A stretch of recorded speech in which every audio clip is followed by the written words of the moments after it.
Bem-vindos ao canal Projetos e Artigos que Marcaram Época. Eu sou Newton Sebraga e aqui estão todas as revistas, centenas delas em que eu escrevi artigos e publiquei projetos. E como vocês podem ver, eu tenho a maioria desses projetos funcionando e montados.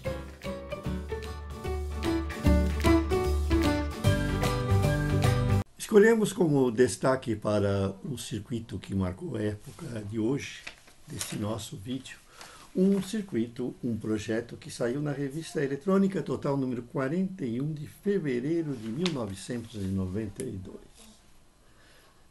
Esse circuito não foi chamado de capa, mas ele realmente foi importante para muitos dos nossos leitores. Naquela época, ter instrumentos na bancada era muito difícil, porque eles eram caros. Então, ficavam apenas restritos àquelas pessoas de maior posse, aos laboratórios das empresas ou de desenvolvedores, e o profissional comum, aquele de serviço, normalmente se limitava ao uso do multímetro. E para o estudante, é óbvio, nem às vezes ele conseguia o multímetro, né? Tinha que se contentar com analisadores mais simples, como um provador de continuidade, um injetor de sinais que ele mesmo montava. Então, a possibilidade de se montar os próprios instrumentos para esse público nosso era muito importante. Então, nós criamos, naquela época, diversos projetinhos isolados, até que nós resolvemos juntar tudo num analisador dinâmico de circuitos. Quer dizer, nós resolvemos colocar num único projeto vários recursos de análise de circuitos e de componentes que eram necessários para os nossos leitores. Montado numa caixinha, né, conforme vocês podem ver aqui na capa, ele ficava até que muito bonitinho, né? Alguns leitores caprichosos, né, até nos enviaram fotos naquela época de suas montagens, né? É lógico que ficamos contentes porque sabíamos que então que estávamos publicando alguma coisa de grande utilidade e que realmente fez sucesso. E o que era esse nosso analisador dinâmico de circuitos? Ele continha basicamente alguns circuitinhos muito simples que eram úteis para você provar componentes e analisar circuitos. Por exemplo, nós tínhamos o injetor de sinais e nós tínhamos o seguidor de sinais. Além disso, ele possuía um provador de continuidade e um teste de capacitores, que permitia que você testasse componentes. É lógico que no teste de capacitores era na base do sim ou não, só dizia se o capacitor estava bom ou não, não era possível determinar o valor, a não ser por comparação.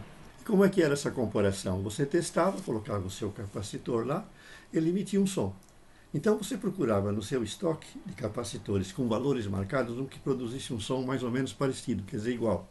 Chegasse perto em frequência, porque não existem exatamente dois capacitores iguais por causa da tolerância, né? Então você podia comparar que o desmarcado tinha o mesmo valor daquele que estava marcado e estava bom. Então era uma maneira simples de você testar capacitores sem ter um capacímetro, né? Que na época era um instrumento de luxo, era caríssimo, né? Hoje existem muitos multímetros que já têm o capacímetro, né? Então o aparelho que nós descrevemos, que tinha sua montagem em placa de circuito impresso, que era mostrada aqui, a montagem. O circuito mostra que ele era simples, né? Porque ele usava só transistores, né? Vocês podem ver, né?